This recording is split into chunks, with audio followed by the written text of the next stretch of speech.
موت ایک اٹل حقیقت ہے۔ دنیا کا کوئی شخص اس سے انکار نہیں کر سکتا۔ اسلام میں موت کو ایک نئے روحانی سفر کی ابتدا کہا گیا ہے۔ ہر جان نے موت کا ذائقہ چکھنا ہے۔ نیک انسان کے لیے یہ رحمت اور سکون بنتی ہے، اور گنہگار کے لیے یہ سخت اور بھاری محسوس ہوتی ہے۔ پہلا مرحلہ عام موت۔ یہ وہ لمحہ ہوتا ہے جب زندگی کا چراغ بجھنے لگتا ہے۔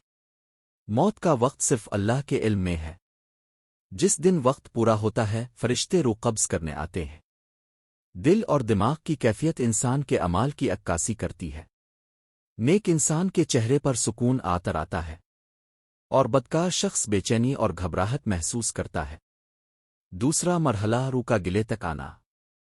یہ وہ وقت ہوتا ہے جب انسان کے سامنے پردے ہٹنے لگتے ہیں۔